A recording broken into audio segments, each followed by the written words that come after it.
¿Ya?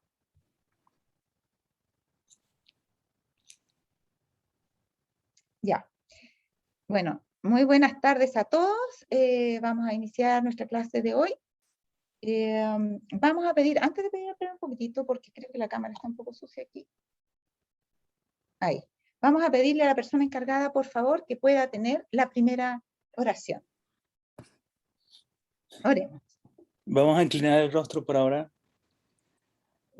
Gracias, Padre, por permitirnos este sábado estudiar la palabra como hermanos, perdonar nuestros pecados, darnos sabiduría y entendimiento para estos temas del fin de los tiempos que son para vida eterna. En nombre de Cristo Jesús, amén.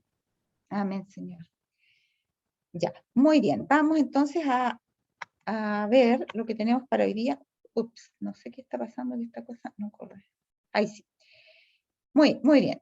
¿Se acuerdan que estábamos viendo mensajes de primero y del segundo ángel? De los tres ángeles en general tenemos que ver. Y dice aquí, vi que desde que el segundo ángel proclamara la caída de las iglesias, éstas se han estado volviendo cada vez más corruptas.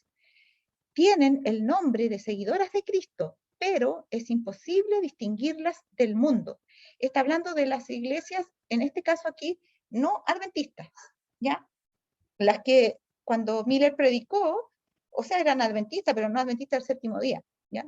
Cuando Miller predicó el mensaje del segundo ángel, esas iglesias finalmente vieron que no vino Cristo y simplemente se apartaron y prohibieron que la gente siguiera asistiendo a eso y seguían con este asunto de investigar las profecías, etc.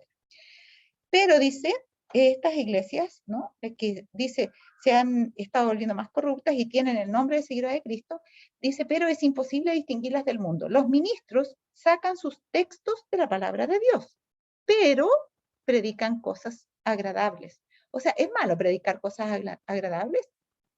Depende.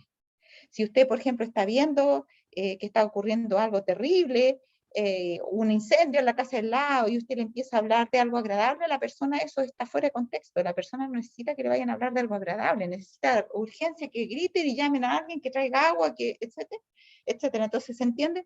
Entonces, estos ministros se están dedicando a predicar lo que no es lo importante. Dice, hablando ahora acerca de estas cosas agradables, dice, contra esto, el corazón natural no tiene objeción. Lo que resulta odioso para el corazón carnal es tan solo el espíritu y el poder de la verdad. O sea, la persona no convertida, lo que realmente odia es el espíritu y el poder de la verdad, así como la salvación por Cristo. No hay en el ministerio popular cosa alguna que despierte la ira de Satanás, haga temblar al pecador o aplique al corazón y la conciencia las temibles realidades de un juicio que pronto se realizará. En general, los impíos encuentran agradable una forma de piedad carente de eficacia y ayudarán a sostener una religión tal. O sea, lo que nos está diciendo en el fondo es que la gente le gusta que le hablen cosas que no las asusten, como algunos dicen, ¿no? Cosas que no las urjan, que no les muevan el piso, que no les hagan cambiar su estilo de vida, sus preferencias, sus gustos. Y cuando eso ocurre, ¿no es cierto? Como decía acá en la diapositiva anterior, el corazón carnal se opone, ¿ya? No les gusta el espíritu y el poder de la verdad, o sea, la forma en que la verdad llega y el poder que tiene de ir directamente a donde es el punto, porque así es la palabra de Dios, ¿no es cierto? Es viva y penetrante.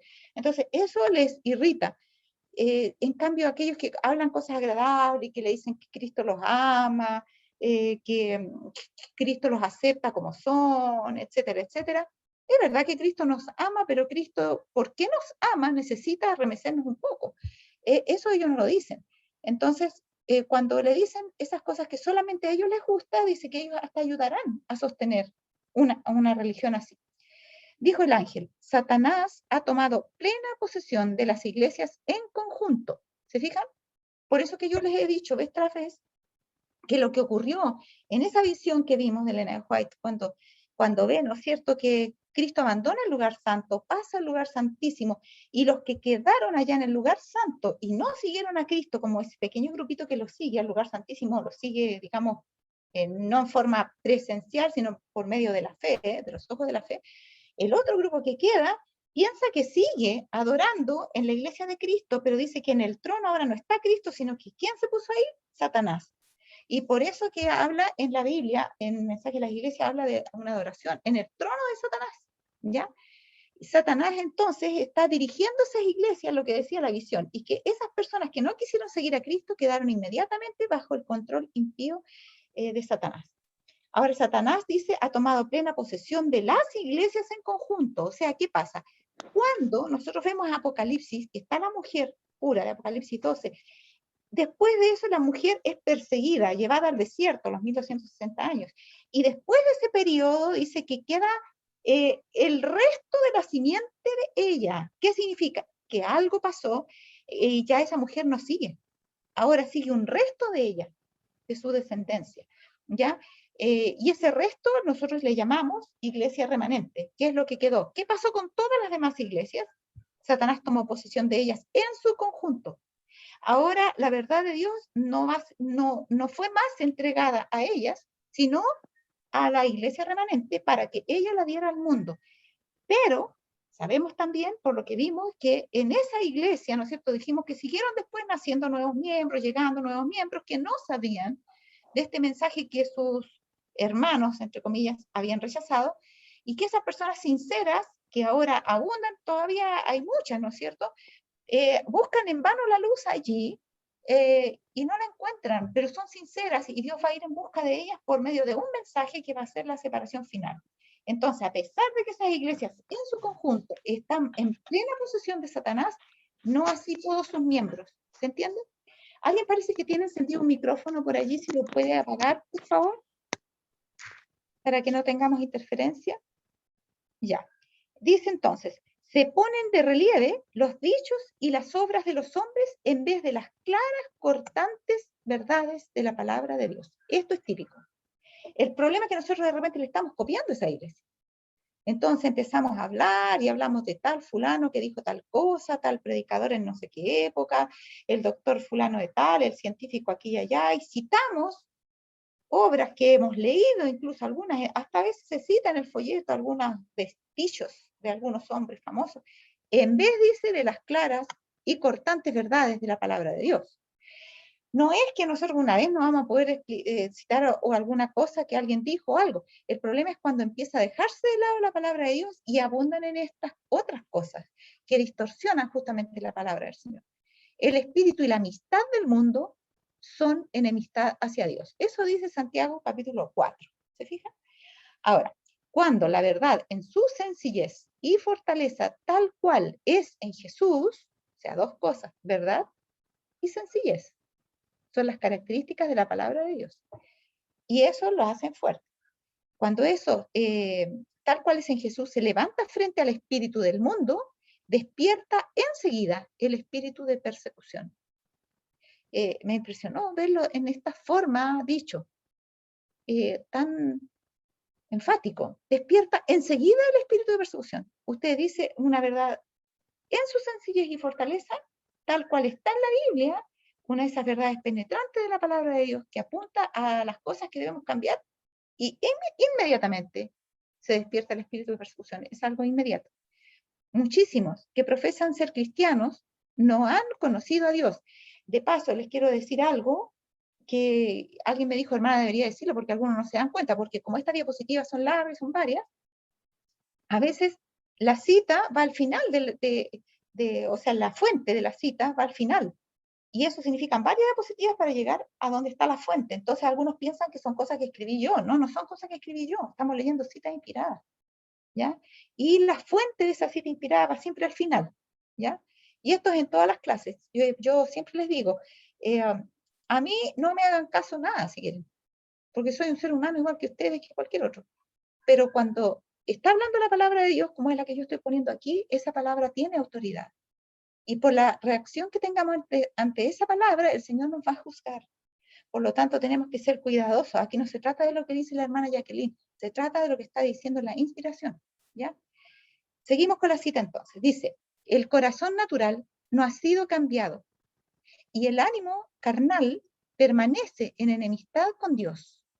Aquellos son siervos fieles de Satanás. Uy, qué tremendo, ¿no?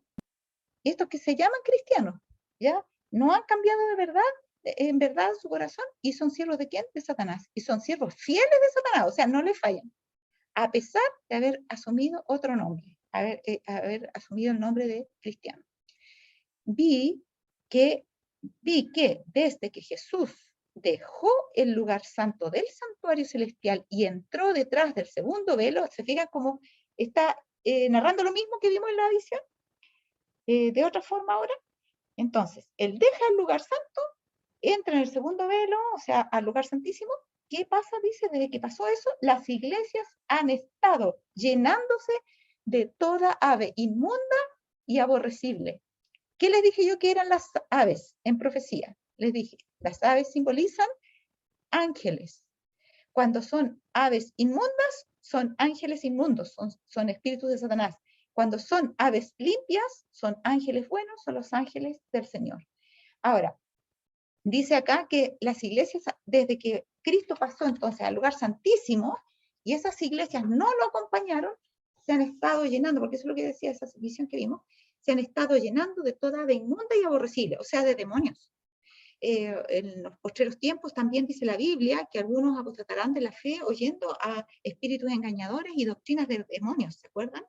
Ahora, eso que está aquí, que les acabo de leer, está en Apocalipsis 18, en el mensaje justamente acá de este ángel potente que desciende para apoyar el mensaje de los ángeles anteriores, el versículo 2, 18:2.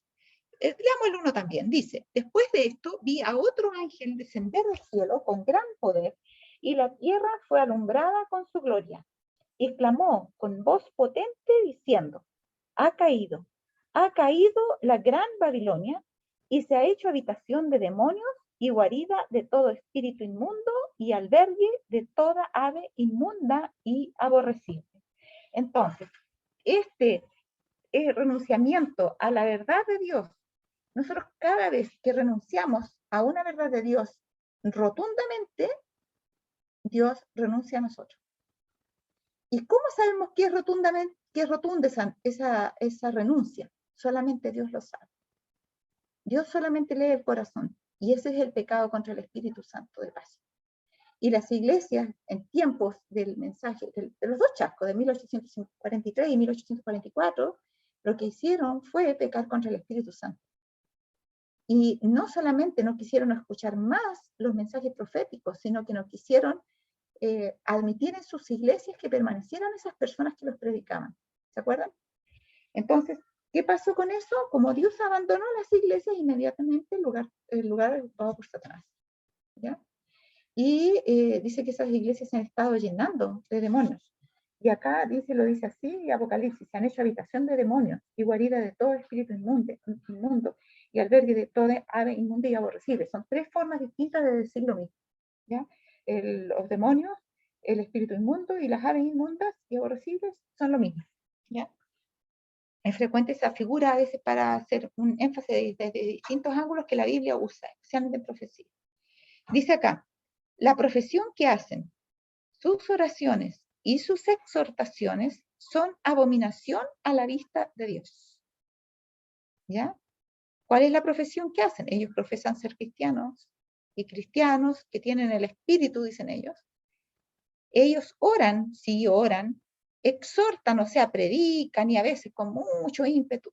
Pero ¿qué dice aquí? Son abominación a la vista de Dios. Son miembros, como decía acá, que profesan ser cristianos.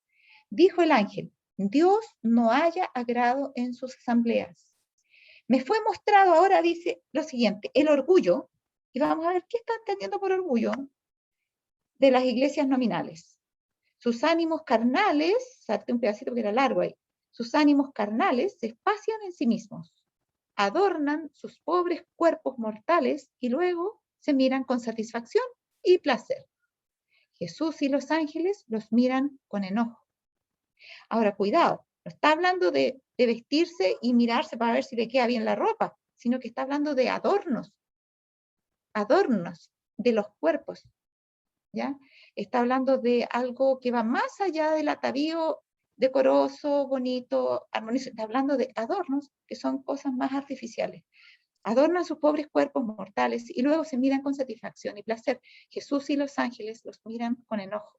Dijo el ángel, sus pecados y su qué, y su orgullo, ¿ya? Porque a eso generalmente el espíritu de profecía le llama orgullo. Cada vez que habla del atavío y del pecado del atavío, la hermana Juárez aparece con la palabra orgullo, acompañando la definición de aquello, o catalogando eso. Sus pecados y su orgullo han subido hasta el cielo. Su porción está preparada, la justicia y el juicio. Han dormitado largo tiempo, pero pronto despertarán. La venganza es mía, yo pagaré, dice el Señor. Las terribles amenazas del tercer ángel van a ser realizadas. O sea, ahora viene el otro ángel, lo hemos visto dos. Y dice, y todos los impíos han de beber de la ira de Dios. ¿Cuál es la ira de Dios? Apocalipsis 15, leemos el inicio, Apocalipsis 15, para que ustedes lo tengan siempre claro. Dice, vi en el cielo otra señal grande y admirable, 7 ángeles que tenían las 7 postreras plagas, o las 7 plagas postreras, porque en ellas se consumaba la ira de Dios. Entonces, ¿a qué se le llama la ira de Dios? A las 7 últimas plagas. Y cuando dice, las terribles amenazas del tercer ángel van a ser realizadas y todos los impíos han de beber de la ira de Dios, se está refiriendo a las plagas. Apocalipsis 18 lo dice de esta otra manera. El versículo 4, y oí otra voz del cielo que decía, salid de ella, pueblo mío, para que no seáis partícipes de sus pecados, ni recibáis parte de sus plagas. ¿Ya? ¿Por qué parte? Porque dice que si las plagas cayeran todas juntas en un lugar, morirían todos inmediatamente, pero van cayendo en un lugar de la tierra, en otro lugar de la tierra, y en otro lugar de la tierra, y así. ¿Ya? Ahora, dice, y todos los impíos han de beber de la ira de Dios. Una hueste innumerable de malos ángeles está dispersándose por toda la tierra y llena las iglesias. ¿Ya? O sea, aquí podemos ver que este problema que se está mencionando aquí, principalmente la preocupación del cielo de alertarnos esta cosa es de lo que está pasando en las iglesias. No lo que está pasando en el mundo, porque el mundo tiene excusa por último, porque no sabe. Pero las iglesias debieran saber, porque ellas profesan ser hijos de Dios y debieran estudiar su palabra y debieran ponerse en armonía con su palabra, pero no tienen verdadero temor de Dios. Profesan una cosa y hacen otra. Y de esa forma engañan al mundo, y el mundo pensando que eso es seguir a Dios. Y dan un testimonio equivocado al mundo, y mucha gente del mundo encontraría la verdad si no fuera porque ellos están como falsos postes indicadores de la verdad de Dios. ¿Fijan? Así que es un pecado adicional el que otros se pierdan por causa de ellos, aparte de que se pierden por causa de ellos mismos. Y dice que esa hueste innumerable de malos ángeles no está hablando de que llenan la tierra, porque sí, obvio que la están llenando, pero dice, está dispersándose por toda la tierra y llenan las iglesias. ¿Ya? Se hacen un trabajo en la tierra, pero especialmente, ¿dónde se llena? En las iglesias. Es donde están más enfocados su trabajo todavía. ¿Ya? Aquí, por ejemplo, la cita PE es Primeros Escritos, página 273 a la 274. Ahora dice, miren esta visión que ella tiene. Esta visión ella la tuvo poco antes del Congreso de Minneapolis de 1888, donde fue muy malo el actuar de muchos miembros de la mayoría de los que estaban ahí, incluyendo, porque el Congreso más de los dirigentes que de ninguna otra cosa, los líderes de la iglesia. Y es una de las últimas razones por las cuales ya el Señor dijo, no puedo venir todavía, mi pueblo no está preparado. Fue el Congreso. A ver, se los voy a leer de pasadita, aunque después tenemos que ver la referencia.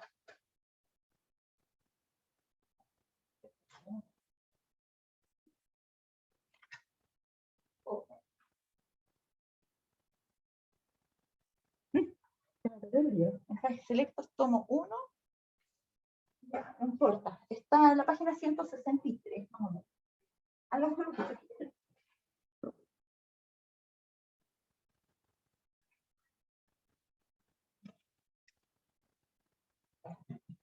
Claro, me ordenó el escritorio. Cuando me ordena el escritorio me cambia todo el lugar.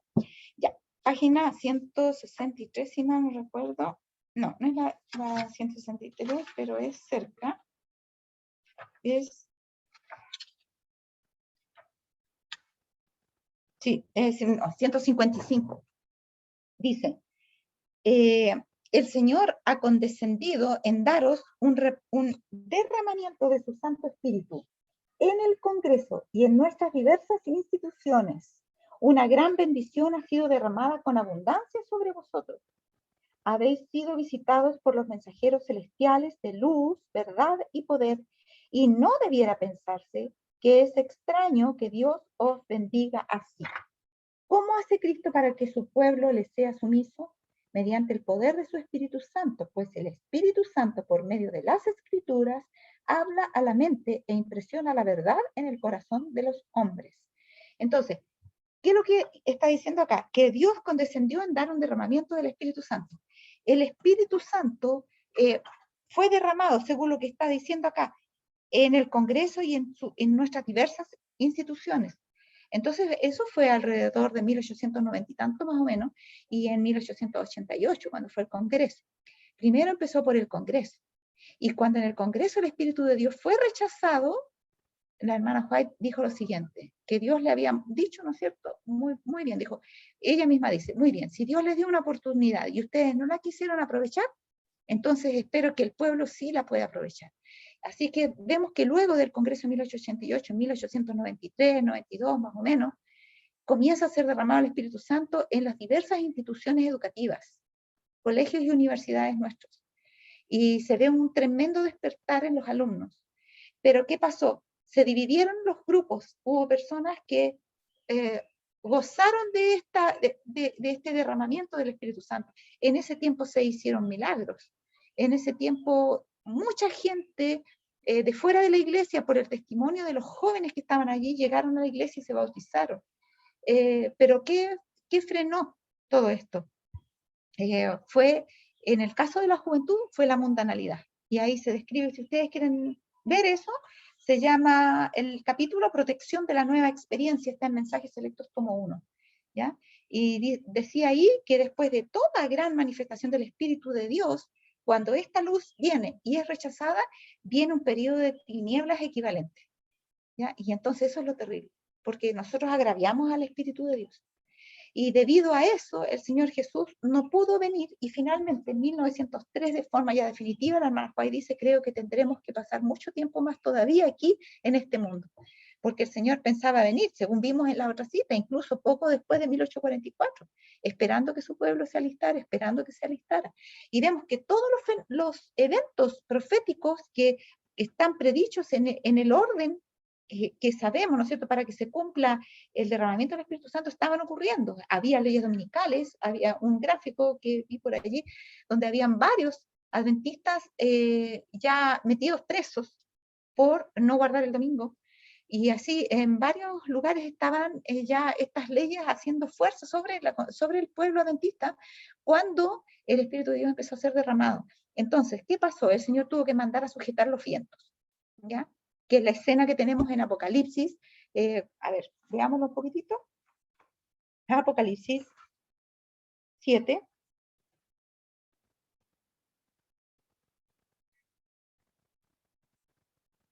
Ya. Espérense. Sí. Dice, después de esto vi a 4 ángeles en pie sobre los 4 ángulos de la tierra que detenían los 4 vientos de la tierra para que no soplase viento alguno sobre la tierra, ni sobre el mar, ni sobre ningún árbol. Vi también a otro ángel que subía desde donde sale el sol y tenía el sello del Dios vivo y clamó a gran voz a los 4 ángeles a quienes se les había dado el poder de hacer daño a la tierra y al mar, diciendo, no hagáis daño a la tierra ni al mar ni a los árboles hasta que hayamos sellado en sus frentes a los siervos de nuestro Dios. Y está hablando del sellamiento de los que están vivos, ¿ya? ¿Y por qué manda detener los vientos? Porque están cayendo los juicios de Dios. ¿Qué está pasando ahora, mis hermanos? Están cayendo los juicios de Dios. Es cosa de poner las noticias nada más. No es lo mismo que las plagas, ¿ya? Los juicios de Dios son para arrepentimiento, las plagas son para castigo. Y dice, y oí el número de los sellados, 144.000 sellados. Entonces, cuando Dios está empezando acá el sellamiento de los vivos, viene una contraorden. Y eso está descrito, lo vamos a ver aquí, para que no nos perdamos. En primero escrito, le digo inmediatamente la página, a ver.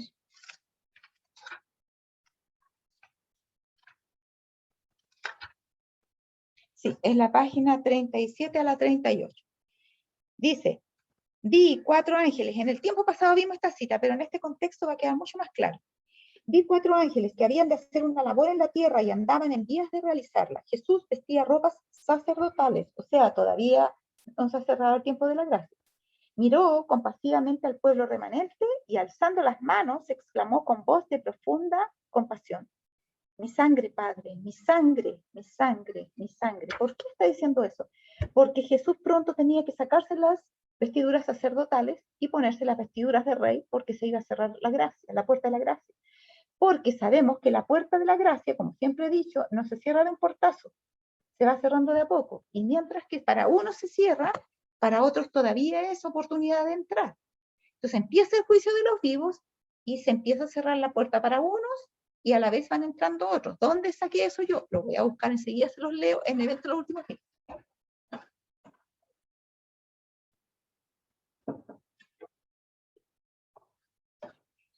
A ver,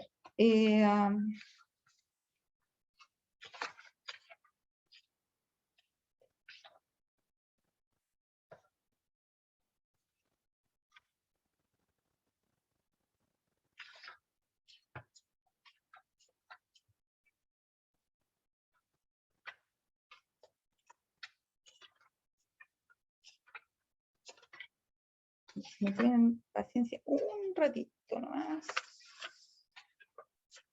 Por aquí.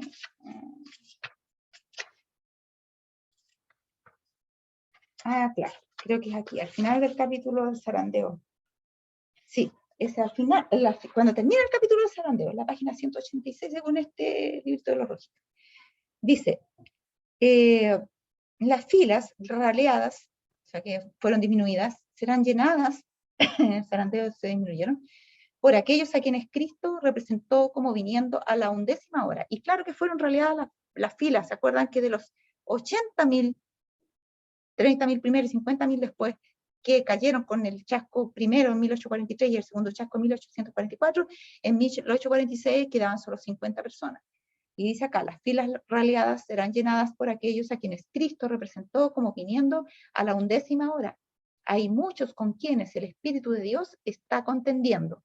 El tiempo de los juicios destructores de Dios es el tiempo de la misericordia para aquellos que hasta el momento no han tenido oportunidad de aprender qué es la verdad. El Señor los mira con ternura. Se fijan que es tiempo de los juicios de Dios, destructores. Es lo mismo que la misma escena descrita allá. Que no destruya todavía, que no sople el viento sobre ningún árbol ni sobre nada, porque el Señor tiene que sellar a su pueblo. Dice, el Señor los mira con ternura, su corazón misericordioso se conmueve, su mano todavía se extiende para salvar. Mientras la puerta se cierra para aquellos que no quisieron entrar, será admitido un gran número de los que en los últimos días oirán la verdad por primera vez. ¿Cuál es la puerta que dice aquí? Mientras la puerta se cierra para aquellos que no quisieron entrar. Es la puerta de la gracia, que cuando fue predicado el mensaje del segundo ángel en tiempos de Miller, se estaba cerrando. Efectivamente, esa puerta de la gracia para aquellos que quedaron convertidos en la iglesia de Babilonia, ¿se fijan? Entonces, mientras que para ellos se cerró la puerta, se abrió para algunos que todavía no conocían y otros escucharon el mensaje de Miller. Así es que ahora esto se tiene que volver a repetir. ¿Por qué? Porque Jesús tuvo que mandar a amarrar los vientos, retrocedieron las leyes dominicales y todavía están durmiendo allí, pararon esos juicios de Dios y ahora comenzamos a ver que se empiezan a manifestar nuevamente. Así es que pronto debiéramos esperar que empezaran nuevamente las leyes dominicales y que pronto a eso, luego de eso, el zarandeo haga, ¿no es cierto?, las condiciones propicias para que muchos salgan y quede solamente el trigo, digamos, y salga la paja de la iglesia, y entonces sea derramado la lluvia tardía. Ahora, la visión que estaba leyendo les decía así: vi 4 ángeles que habían de hacer una labor en la tierra y andaban en vías de realizarla. Jesús vestía ropas sacerdotales porque todavía la puerta de la gracia no se cerraba para todos. ¿Cuándo se saca Jesús las vestiduras sacerdotales? Cuando se termina de cerrar la puerta de la gracia. Cuando se empieza a cerrar, todavía está intercediendo, por eso otros que están entrando. Pero cuando ya se completa el número, como sabemos que se completa el número de los escogidos, se cierra la puerta de la gracia cuando ya nadie más quiere escuchar el mensaje, y entonces ahí sí Jesús se cambia de vestiduras. Eso está en la página 280 de primero escrito. Ahora, dice, Jesús vestía ropas sacerdotales, miró compasivamente al pueblo remanente y alzando las manos exclamó con voz de profunda compasión, mi sangre, Padre, mi sangre, mi sangre, mi sangre. 4 veces, porque está intercediendo por los 4 ángulos de la tierra, por todo el mundo. Entonces vi que Dios sentado en el gran... ¿Cuáles son los 4 ángulos de la tierra? Perdón. Norte, sur, este, oeste. O sea, toda la tierra. ¿Ya? Vi que Dios sentado en el gran trono blanco salía de Dios, sentado en el gran trono blanco, salía una luz en extremo refulgente que derramaba sus rayos en derredor de Jesús. Después vi un ángel comisionado por Jesús para ir rápidamente a los 4 ángeles que tenían determinada labor que cumplir en la tierra, y agitando de arriba abajo algo que llevaba en la mano, clamó en alta voz, retened, retened, retened, retened, 4 veces a los 4 ángeles, a retener los 4 vientos, o sea, los juicios que iban a caer sobre todos los ángulos de la tierra. Retener, retener, retener, retener, hasta que los siervos de Dios estén sellados en la frente. Esta es una descripción del espíritu profecía acerca de las escenas de Apocalipsis 7, que están en la Biblia. Es lo mismo, exactamente lo mismo, está describiéndolo con más detalle. Luego dice, pregunté a mi ángel acompañante qué significaba lo que oía y qué iban a hacer los 4 ángeles. Me respondió que Dios era quien refrenaba las potestades y que encargaba a sus ángeles de todo lo relativo a la tierra, que los 4 ángeles tenían poder de Dios para retener los 4 vientos y que estaban ya a punto de soltarlos, pero mientras aflojaban las manos y cuando los 4 vientos iban a soplar, los misericordiosos ojos de Jesús vieron al pueblo remanente todavía sin sellar. Y alzando las manos hacia su padre, intercedió con él, recordándole que había derramado su sangre por ellos. En consecuencia, se le mandó a otro ángel que fuera velozmente a decir a los 4 que retuvieran los vientos hasta que los siervos de Dios fuesen sellados en la frente con el sello de Dios. Entonces, ¿en qué parte de esta profecía estamos? En la parte de que los vientos están siendo retenidos, pero muy pronto nadie sabe cuándo van a empezar a ser soltados. El juicio de los muertos, que estaban anotados en el libro de la vida, ya está ocurriendo. No sabemos cuándo va a comenzar el de los vivos, pero es en este contexto en que comienza, para que ustedes vean qué pronto, qué cerca estamos. Ahora, dice, esta visión. He estado despierta noche tras noche con una sensación de agonía por el pueblo de Dios, tanto que me escurría el sudor. Se me presentaron algunas cosas terriblemente impresionantes. Estaba en una asamblea cuando un hombre de noble y majestuosa estatura entró y tomó su posición en la plataforma y desenrolló algo que parecía varias hojas largas unidas entre sí, o sea, como un rollo de hojas, ¿ya? Y mientras pasaba las páginas, su mano recorría la página y sus ojos recorrían a la congregación. Iba mirando la página, ¿no es cierto? Como que mirando lo que salía y miraba la congregación, y miraba la congregación. Mientras los recorría de derecha a izquierda, pude ver lo que había en ellos. Mientras el ángel los mira a ellos, ella ve lo que el ángel veía en ellos. Dice, vi allí diferentes nombres, personajes y pecados que estaban escritos. Había pecados de todo tipo. Y menciona aquí, egoísmo, envidia, orgullo, ya lo vimos ahí, celos, conjeturas malignas, hipocresía, libertinaje, odio y asesinato en el corazón debido a esta envidia y celos. O sea, se fijan que ahí, según lo que Jesús dijo, que matar no es solamente darle muerte física a alguien, sino si alguien odiaba a alguien mucho, entonces era culpable de asesinato, porque quisiera no verlo más. Y eso es tratar de acabar con esa persona, de no verla, es un asesinato en el corazón. Decía, debido a esta envidia y celos. Justamente estos pecados estaban entre los ministros y la gente. O sea, aquí nadie se libra. Sean ministros o sea gente en general, el Señor lee los pecados que hay en el corazón. Página tras página fueron recorridas. Bien, dice, ¿qué fue esto? Y una voz dijo que el tiempo ha llegado cuando toda la actividad de la obra en el cielo es a favor de los habitantes de este mundo. Esta cita es terrible, o sea, la obra de Dios se ha concentrado en este planeta, hay muchísimos planetas creados. Ustedes, si leyeron la lección de escuela sabática allí en el viernes, cuando hablaba de la montonera, pero tremenda cantidad de galaxias y de mundos en esas galaxias, habla de, o sea, de planetas, y hablaba bueno, son estrellas, y hablaba de más todavía, no sé cuántos, 200 billones de no sé cuántas cosas, era tremenda la actividad. Y Dios tiene que controlar todo el universo, ¿por medio de qué lo hace? Por medio de sus ángeles. Pero fíjense ahora cómo llega a ser de enorme este conflicto que dice acá que toda la actividad de la obra en el cielo es a favor de los habitantes de este mundo. Porque Satanás también mandó a toda su legión de ángeles a esparramarlo por toda la tierra y a llenar las iglesias. Entonces, ¿qué hace Dios? Para con todo el resto de la actividad en el universo y envía a sus ángeles a trabajar a favor de su pueblo en este mundo. Esto es, y de los habitantes, no solamente de su pueblo, sino porque quiere que también otros puedan llegar a ser de su pueblo, obviamente. Esto es lo que vi. Me desperté y me encontré sentada en la cama con grandes gotas de sudor en la frente. Me sentí paralizada. Eso es lo que Dios presentó ante mí con tanta luz. Y quería decirles que si alguna vez hubo un momento en el que deberíamos humillarnos ante Dios, es ahora. ¿Ya? Y eso fue justamente en 1888. ¿Y qué hizo el pueblo? ¿Se humilló? No se humilló. Y ella les cuenta esa visión, pero eso no hizo ningún impacto en ella. ¿Y qué tuvo que hacer Jesús? Mandar a sujetar los vientos. Y ahora hemos llegado a ese punto de inflexión donde Jesús, nuevamente, los ángeles van a empezar a soltar los vientos, pero esta vez Dios no los va a detener. Por eso dice, deberíamos humillarnos ante Dios ahora. Este es el tiempo. No va a haber tiempo cuando nosotros queramos. El tiempo es al tiempo de Dios, no al tiempo nuestro. Ahora, miren acá. El mensaje del segundo ángel no alcanzó su cumplimiento total en 1844. Las iglesias decayeron entonces moralmente, ¿ya? Algunos piensan que es una caída de popularidad, no tiene nada que ver. Las iglesias decayeron entonces moralmente, pero este decaimiento no fue completo. A medida que continuaron rechazando las verdades especiales para nuestro tiempo, fueron decayendo más y más.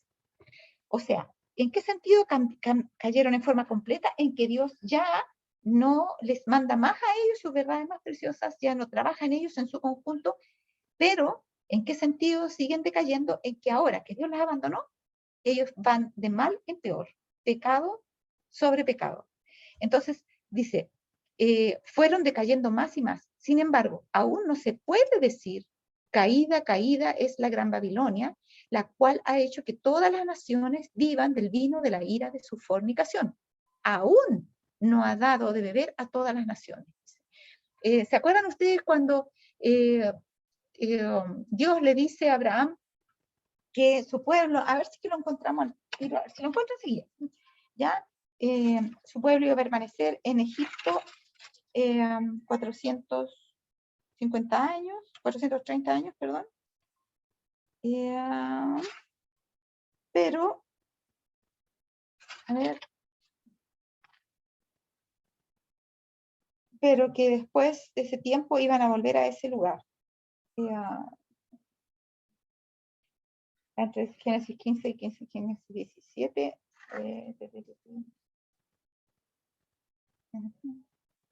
No, entonces quiere decir que es Génesis 22. Génesis.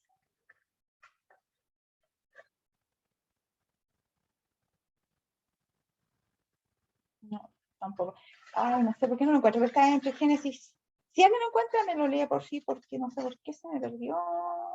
Está. Me parecía que era Génesis 17, pero... Ah, no, tiene que ser Génesis 15, sí. Sí, es Génesis 15, acá está. Miren, es Génesis 15, 13 en adelante, dice, entonces dijo a Abraham, ten por cierto que tu simiente será peregrina en tierra no suya y servirá a los de allí y será afligida por 400 años.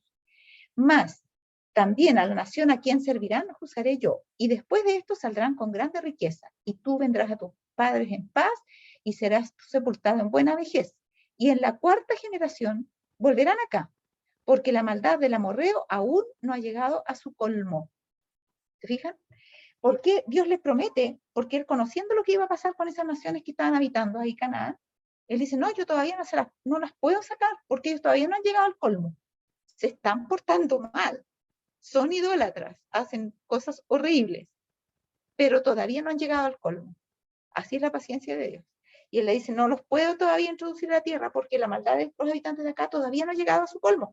Pero ¿cuánto le dice que iban a pasar? 400 años serían afligidos, iban a pasar 430 años en Egipto y 400 años afligidos, eso ya lo explicamos en el pasado. Y después de eso, entonces iban a llegar a su colmo y entonces iba a pasar eso. Es lo mismo con la caída de Babilonia. ¿Cuándo cayó Babilonia en su totalidad en cuanto a caer moralmente y que Dios ya no les siga prodigando a ellos su mensaje en forma especial? Cayó en 1844 en forma definitiva. Toda la iglesia en su conjunto. Pero aún no ha dado de beber a todas las naciones. Por tanto, la caída de Babilonia no ha sido todavía completada, no ha llegado al colmo. Dice, pero la apostasía aún no ha culminado. La Biblia declara que antes de la venida del Señor, Satanás obrará con todo poder y con señales y con maravillas mentirosas. Aquí me salta un pedacito, no salga tan larga la cita. Y que todos aquellos, eso está citando 2 Tesalonicenses 2, ¿se acuerdan? Y que todos aquellos que no admitieron el amor de la verdad serán dejados para que reciban la eficaz operación de error, a fin de que crean a la mentira. Y aquí uno ve el poder de Dios. ¿Se acuerdan que estuvimos viendo y vimos Salmo 25:14 que decía, el secreto de Jehová es para los que le temen y a ellos hará conocer su pacto? Y dijimos que en Lucas, por ejemplo, hubo un milagro inverso, en el sentido de que Dios veló los ojos de ellos para que no lo conocieran a Jesús, que iban caminando con él, para que pudieran poner atención a su estudio bíblico, y después que ya recibieron su estudio bíblico, cuando entra ellos a la casa, le reconocen que era Jesús y él se desaparece a la vista de ellos. Y dice, sus ojos estaban velados para que no le conociesen. Y también sabemos que a Daniel se le dice al final del libro, cierra las palabras y sella el libro porque esto está sellado hasta el tiempo del fin. Y dijimos que hubo mucha gente inteligente que se dedicaba a estudiar las escrituras por siglos y jamás pudo entender el libro de Daniel en sus profecías de tiempo, porque estaban selladas, porque dijimos que el conocimiento de las cosas espirituales es algo milagroso, sobrenatural. Dios abre los ojos y Dios cierra los ojos. ¿Ya? Y entonces aquí está hablando de aquellos que no admitieron el amor de la verdad, serán dejados para que reciban la eficaz operación de error a fin de que crean la mentira, a la mentira. ¿Por qué? Porque dice que Dios les envía un espíritu engañoso, porque los espíritus de Satanás siempre están pidiendo permiso para invadirnos. La experiencia de ellos es milenaria. Conocen a tal punto a los seres humanos que no es necesario, hermanos, que lean la mente para saber lo que estamos pensando muchas veces. Entonces, ellos tienen elaboradas todas sus mejores estrategias para ahora que está terminando la historia de este mundo, por la experiencia que tienen y por la desesperación que tienen, porque la Biblia dice que el diablo ha descendido a nosotros con grande ira porque sabe que le queda poco tiempo. Y como le queda poco tiempo, se han complejizado sus engaños de manera que no los podamos discernir. Y Dios sabe que si no es por su intervención sobrenatural, nosotros no nos podríamos discernir. ¿Ya? Entonces nosotros vamos a ser capaces de decir verdad a la mentira y mentira a la verdad.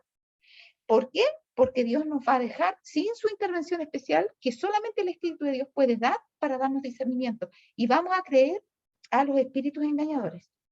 Y eso es lo que enseña 2 Tesalonicenses 2. Entonces dice, serán dejados para que reciban la eficaz operación de error a fin de que crean a la mentira. La caída de Babilonia no será completa, sino cuando la iglesia se encuentre en este estado de completo rechazo a las verdades de Dios. Y la unión de la iglesia con el mundo se haya consumado en toda la cristiandad. O sea, las iglesias van a establecer una unión con el mundo, una unión con los poderes civiles, a tal grado que las leyes de Dios van a ser puestas en segundo plano porque el favor del mundo va a ser estimado como lo más importante. Entonces, cuando eso se haya consumado y la iglesia se venda al mundo para tener el apoyo del mundo y el mundo simpatice con las iglesias para tener la popularidad que las iglesias le pueden dar, entonces sí, la iglesia se encontrará en ese estado de que ha caído en forma completa Babilonia. Y dice, el cambio es progresivo y el cumplimiento perfecto de Apocalipsis 14:8 está aún reservado para lo porvenir. Y creo que, no, si aquí todavía nos queda un poquitito. Dice, a pesar de las tinieblas espirituales y del alejamiento de Dios que se observan en las iglesias que constituyen Babilonia, la mayoría de los verdaderos discípulos de Cristo se encuentran aún en el seno de ellas.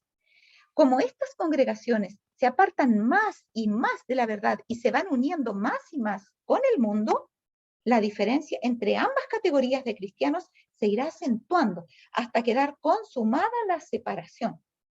El capítulo 18 del Apocalipsis indica el tiempo en que por haber rechazado la triple amonestación, ¿cuál es la triple? Del primer ángel, del segundo ángel y del tercer ángel. Ya la del tercero, la que tenemos que ver es salir de ella, pueblo mío, para que no recibáis, no participéis de su pecado ni recibáis parte de sus plagas. ¿Ya? Ahora, el tiempo en que, y parte de sus plagas, ¿por qué? Porque le cae una plaga a uno y ya murieron, y otra plaga a otro y murieron, y ya. Entonces, dice, la iglesia alcanzará el estado predicho por el segundo ángel y el pueblo de Dios, ¿qué va a pasar con ellos? Que se encontrare aún en Babilonia, será llamado a separarse de la comunión de esta. ¿Ya? Este mensaje será el último que se dé al mundo y cumplirá su obra. Y más adelante dice, y todos los hijos del Señor que quedaren en Babilonia oirán el llamamiento, salid de ella, pueblo mío. ¿Y quién va a tener que dar ese mensaje? Nosotros, hermanos. Nosotros vamos a tener que dar el último mensaje. Por lo tanto, cuando nosotros decimos que nuestra misión es discipular, andamos perdidos con nuestra misión. Porque es verdad que tenemos que discipular, pero no es nuestra misión distintiva. Nuestra misión distintiva, aparte que de discipular es algo que tenemos que hacer porque es parte de nuestra vida como cristianos, tenemos una misión que ninguna otra iglesia tiene. Y es una misión muy ingrata porque nos va a reportar el desprecio y la persecución. Dice que cuando le decimos las verdades que no son agradables, la persecución se despierta en forma inmediata. Es lo que acabamos de leer. Por lo tanto, este último mensaje va a traer persecución, va a traer martirio, y cuando estemos en esas circunstancias, Dios va a escuchar las oraciones de sus hijos y va a reforzar su predicación dándoles el derramamiento del Espíritu Santo prometido. En ese contexto es derramado el Espíritu Santo para infundirle poder a la predicación. Y es muy similar a lo que vimos. ¿Se acuerdan cuando vimos el mensaje del primero y del segundo ángel?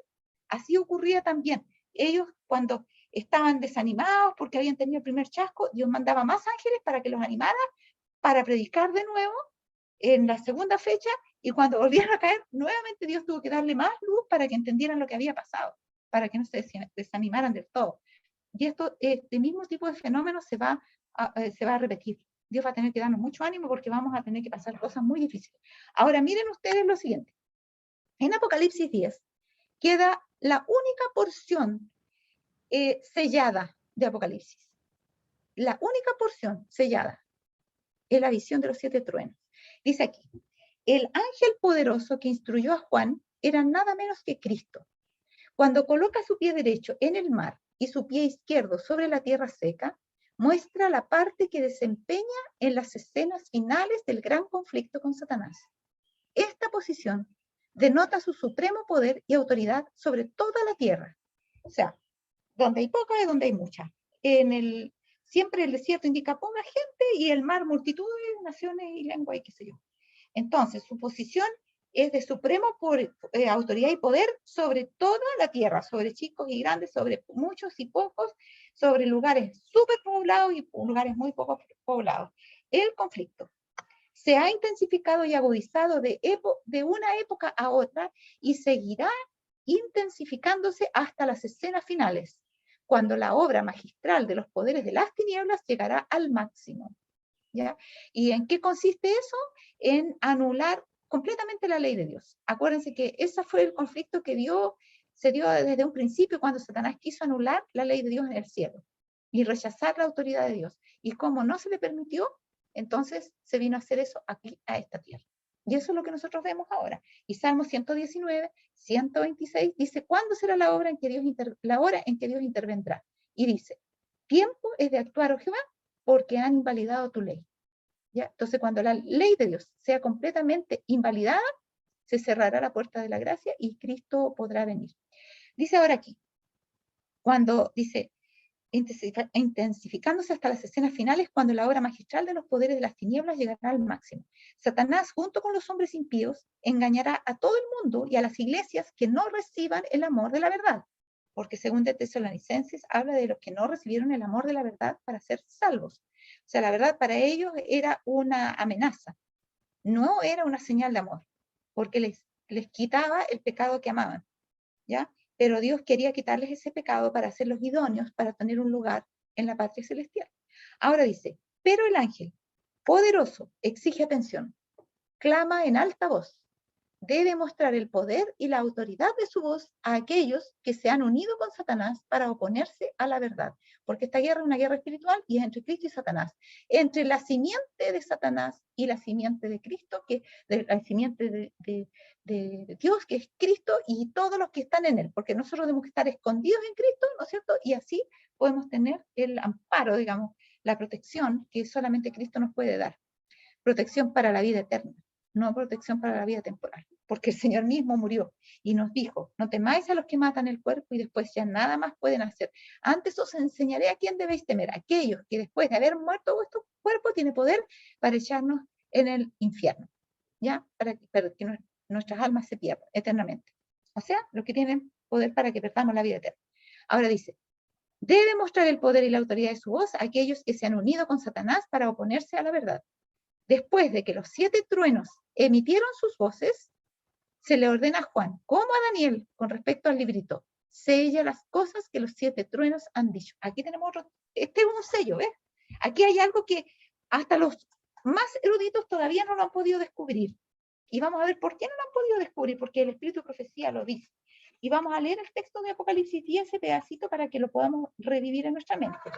Dice así, Apocalipsis 10. Vi descender del cielo a otro ángel fuerte envuelto en una nube, con el arco iris sobre su cabeza y su rostro era como el sol y sus pies como columnas de fuego. Tenía en su mano un librito abierto y puso su pie derecho sobre el mar y el izquierdo sobre la tierra y clamó a gran voz, como ruge un león. Y cuando hubo clamado, 7 truenos emitieron sus voces. Cuando los 7 truenos hubieron emitido sus voces, yo iba a escribir, pero oí una voz del cielo que me decía, sella las cosas que los 7 truenos han dicho y no las escribas. Y el ángel que vi en pie sobre el mar y sobre la tierra levantó su mano al cielo y juró por el que vive por los siglos de los siglos que creó el cielo y las cosas que están en él, y la tierra y las cosas que están en ella, y el mar y las cosas que están en él, que el tiempo no sería más, sino que en los días de la voz del 7º ángel, cuando él comience a tocar la trompeta, el misterio de Dios se consumará como él lo anunció a sus siervos, los profetas. ¿Ya? Entonces, ¿cuál es esto que está sellado? Es las voces que emitieron los 7 truenos. Y voces son juicios. ¿Ya? Y aparecen en Apocalipsis varias veces las voces. Son decretos, juicios, órdenes dadas por Dios para que sus ángeles las ejecuten. Entonces, ¿cuáles eran las voces de los 7 truenos? Miren, aquí algo se deja entrever. Dice, debe mostrar el poder y la autoridad de su voz a aquellos que se han unido con Satanás para ponerse la verdad. Después de que los 7 truenos emitieron sus voces, se le ordena a Juan, como a Daniel, con respecto al librito. Sella las cosas que los 7 truenos han dicho. ¿Y cuál era el librito? El libro de Daniel, que nosotros lo conocemos. O sea, tiene que ver con algo que hay en el libro de Daniel.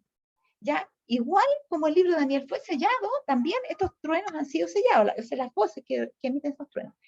Estas cosas se refieren a sucesos futuros que serán revelados a su debido tiempo. ¿Se fijan que la revelación es algo espiritual? No tiene que ver con inteligencia. Dice, Daniel recibirá su heredad al fin de los días. Y hay otras citas acerca de eso que hablan que Daniel ya está en su heredad y en su tiempo. ¿Y a qué se refiere con su heredad? Porque cuando termina el capítulo 12 de Daniel es cuando está eso. Miren, a ver, leamos. Daniel 12. Cuando está hablándole acerca de las profecías de tiempo, le dice, y desde el tiempo que fuere quitado el continuo sacrificio, estoy hablando cuando termina el libro de Daniel, capítulo 12 al final, versículo 11. Y desde el tiempo que fuere quitado el continuo sacrificio hasta la abominación desoladora, habrá 1290 días. Bienaventurado el que espere y llegue hasta 1335 días. Ese es el primer chasco y el segundo chasco. pero tú sigue hasta el fin, porque tú te levantarás y reposarás en tu heredad al fin de los días. ¿Ya? Y algunos, yo antes pensaba, entendiendo esto mal, pensaba que se refería a cuando fuera resucitado y fuera al cielo Daniel, pero no se refiere a eso. Fíjense, miren lo que dice un comentario de Ellen White sobre Primera de Juan 2:18. Primera de Juan 2:18. A ver, dice, dice, los que se confunden en su comprensión de la palabra, que no logran ver el significado del anticristo, con seguridad se pondrán del lado del anticristo. No hay tiempo ahora para que nos asemejemos al mundo. ¿Se fijan que tiene que ver con nuestra separación del mundo? Ahora dice, Daniel está en su heredad y en su lugar. Las profecías de Daniel y Juan deben ser entendidas. Se interpretan mutuamente. Dan al mundo verdades que cada uno debe entender. Estas profecías deben ser testigos en el mundo. Mediante su cumplimiento se explicarán a sí mismas en estos últimos días. El Señor está a punto de castigar al mundo por su iniquidad. Está por castigar a las entidades religiosas por su rechazo de la luz y la verdad que les han sido dadas. El gran mensaje que combina los mensajes de los ángeles primero, segundo y tercero debe ser dado al mundo. Este debiera ser el propósito de nuestra obra. Los que verdaderamente creen en Cristo estarán de acuerdo abiertamente con la ley de Jehová. El sábado es la señal entre Dios y su pueblo y debemos hacer que sea visible nuestra conformidad con la ley de Dios observando el sábado. Él ha de ser la señal de la distinción entre el pueblo elegido de Dios y el mundo. ¿Se fijan? Como está hablando de lo mismo. Entonces Daniel está en su heredad. O sea, cuando la hermana White escribe esto, a ver, esto fue escrito en 1900, lo que les acabo de leer. Y esto de acá, cuando ella decía que estos 7 truenos se referían a sucesos futuros que serán revelados a su debido tiempo, y dice, Daniel recibirá su heredad al fin de los días, acá habla un poco más acerca de esa recepción de su heredad. Habla de que él está en su heredad en la medida que está ya su libro en la comprensión y disponible para el mundo, y esa es la recompensa de Daniel. Eso es la obra que Daniel tenía que hacer, no solamente para su tiempo, sino para nuestro tiempo, porque los profetas hablaron más para nuestro tiempo que para el de ellos. Esa es una cita que vimos en la clase de la lluvia tardía, que es la que tuve en la Sociedad de Jóvenes pasada. Ahora dice, Juan ve el librito al cual le han quitado los sellos. De esto se deduce que las profecías de Daniel tienen su aplicación en la proclamación de los mensajes del primero, del segundo y del tercer ángel. La apertura del librito era el mensaje en relación con el tiempo. Los libros de Daniel y el Apocalipsis son uno. El primero, el de Daniel, es una profecía. El otro, el Apocalipsis, una revelación. Uno es un libro sellado, el de Daniel. El otro, un libro abierto, el Apocalipsis, que por lo mismo se llama revelación. Entonces, cuando está hablando de esto, está hablando de nosotros ahora. Juan escuchó los misterios que pronunciaron los truenos, pero se le ordenó que no los escribiera. La luz especial que se le dio a Juan, expresada en los 7 truenos, era un bosquejo de sucesos que debían ocurrir. ¿Cuándo? Bajo los mensajes de los ángeles primero y segundo. ¿Y en qué tiempo estamos ahora? Históricamente hablando. Históricamente y proféticamente. Histórico-profético, tiempo histórico-profético. Estamos bajo los mensajes del ángel primero y segundo. Todavía no entramos al tercero, porque el tercero advierte en contra de la marca de la bestia. ¿Cuándo vamos a tener que hablar en contra de la bestia? Cuando comiencen las leyes dominicales, porque esa es la marca de la bestia. Entonces, antes que eso ocurra, ahora, poquito antes de que salgan las leyes dominicales, estos mensajes, este es un bosquejo de sucesos que debían ocurrir ahora, en este tiempo. ¿Quién sabe? Capaz que uno de los truenos, uno de los juicios, generalmente truenos son juicios, ¿eh? Puede ser la pandemia, por ejemplo, no sé, pueden ser muchas cosas, no lo sé, pero es ahora, en este tiempo. Dice, no era lo mejor para la gente conocer esos eventos porque su fe debe ser necesariamente probada, o debe necesariamente ser probada. O sea, ¿qué quiere decir?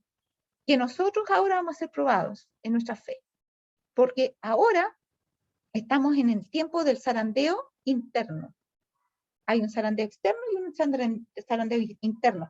El zarandeo interno es el que viene de parte de nuestras propias filas, cuando nosotros dice que entregamos el testimonio directo como el testigo fiel lo exige y que le damos al nombre el pecado que le corresponde, eso va a despertar oprobio, persecución, rechazo, pero va a despertar que algunos van a abandonar el pecado y se van a poner enteramente de parte de la verdad. Y de esa forma, ¿no es cierto?, se va a producir una separación dentro del pueblo de Dios que se va a consumar cuando el zarandeo externo, que son las leyes dominicales, terminen por sacar a esa clase que está a regañadientes adentro de la iglesia porque quiere conservarse, pero eso no quiere, no significa para ellos tener que hacer el sacrificio de no poder comprar y vender.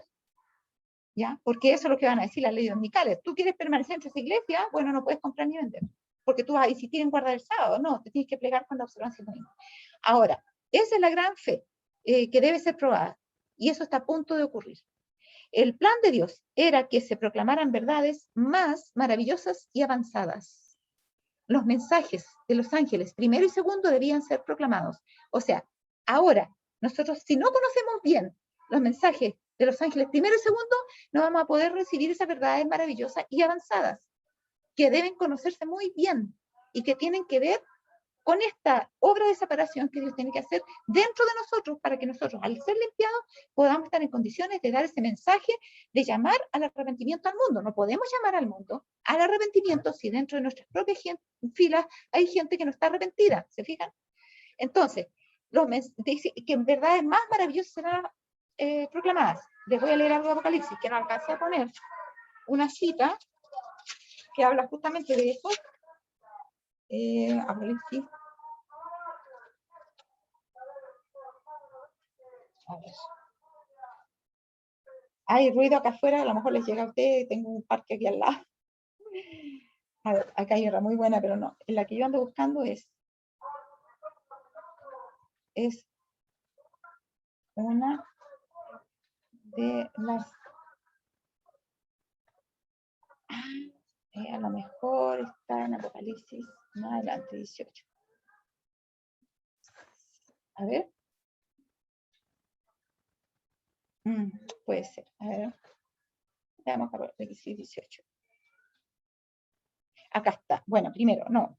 Este es de lo mismo. Miren, dice, Satanás hará enormes esfuerzos para... Este es de Apocalipsis 16, 14, 16. Satanás hará enormes esfuerzos para obtener el dominio en el último gran conflicto. Se sacarán a la luz principios fundamentales y habrá que tomar decisiones con respecto a ellos. El escepticismo está prevaleciendo por todas partes.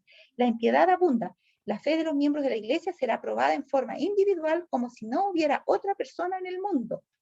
¿Ya? Luego, acá, esta es sobre Apocalipsis, y miren, tiene que ver justo con Apocalipsis 18, que es el derramamiento de la lluvia tardía. Apocalipsis 18:1, el párrafo de las Biblias con espíritu de profecía o en el comentario bíblico de aquí, son los comentarios de la White, sería el párrafo número 6. Dice, no debemos esperar la lluvia tardía, está descendiendo sobre todos los que reconozcan el rocío y las lluvias de gracia que caen sobre nosotros y las aprovechen. Si nosotros recibimos la lluvia temprana, que es la que nos prepara, entonces la lluvia tardía vendrá. Mientras antes recibamos la lluvia temprana, antes vendrá la lluvia tardía. Ahora dice, cuando recojamos los fragmentos de luz, cuando apreciemos las firmes misericordias de Dios, quien anhela que confiemos en Él, entonces se cumplirá cada promesa. Toda la tierra será llenada con la gloria de Dios. Entonces, estas verdades maravillosas y más avanzadas, ¿cómo las vamos a tener? Recogiendo todos los fragmentos de luz. No son luces nuevas, son luces que ya nos fueron dadas y que quedaron como un rompecabezas que usted tira y se desparrama por todas partes. Y hay que recoger las piezas y formar el rompecabezas. Tenemos que recolectar estas verdades y ponerlas en su debido lugar. Y entonces se cumplirá cada promesa, y entonces vendrá la lluvia tardía. Dice, los mensajes de los ángeles primero y segundo debían ser proclamados, pero no había de revelarse mayor luz antes que esos mensajes hubiesen hecho su obra específica. Esto se representa por medio del ángel que estaba parado con un pie en el mar, proclamando con un solemne juramento que el tiempo no sería más. Este tiempo, el que el ángel declara con un solemne juramento, no es el fin de la historia del mundo, ni del tiempo de gracia, sino del tiempo profético, que precederá al advenimiento de nuestro Señor. Es decir, la gente no tendrá otro mensaje acerca de un tiempo definido. Después de este lapso, que ahora abarca desde 1842 a 1844, no puede haber ningún cómputo definido de tiempo profético. El cálculo más prolongado llega hasta el otoño de 1844. O sea, profecías de tiempo ya se cumplieron todas. ¿Qué profecía sellada tenemos? Solamente la de los 7 truenos. Y esa va a ayudar a entender otras cosas de Apocalipsis que todavía no están claras, seguramente. La posición del ángel, un pie sobre el mar, el otro sobre la tierra, significa la extensión de la proclamación del mensaje. Cruzará los anchos océanos y será proclamado en otros países, en todo el mundo. Por eso que ahí la soberanía de Cristo se va a hacer presente en todo el mundo. ¿Se fijan ustedes? Muy bien. Hasta aquí hemos llegado con nuestra clase de hoy. Apareciste, tuve que leer directa. No sé si hay alguien que quiera hacer alguna pregunta o algo de lo que vimos. Y si no hay nadie que quiera, si no, encienda nomás su micrófono y haga la pregunta o la acotación pertinente. Ya. Si no hay entonces preguntas, vamos a pedir a la persona encargada que por favor tenga la última oración. ¿Ya? Que encienda su micrófono y oremos. Inclinemos el rostro. Padre bondadoso y bueno que mora en los cielos, muchas gracias por estas enseñanzas que nos deja. Ojalá, Señor, nosotros podamos discernir cada una de las enseñanzas que hemos aprendido a través de esta predicación o de este curso. Le pido, Señor, que seamos consecuentes con las cosas que aprendemos, que las apliquemos en nuestra vida, en nuestros familiares, en nuestros hermanos. Acompáñenos durante esta semana que viene, sin lugar a duda cargada de problemas complejos, pero que a través de su luz admirable, Señor, podamos seguir adelante y enfrentar las dificultades que vienen. Lo agradecemos todo humildemente en el nombre poderoso de nuestro amado Salvador Jesús. Amén. Y amén, Señor. Amén. Que Dios los bendiga, que tengan una linda semana y que el Señor les pueda seguir enseñando cada vez más y entender mejor todavía su palabra. Estemos preparados para que toda promesa pueda ser cumplida. Chao a todos.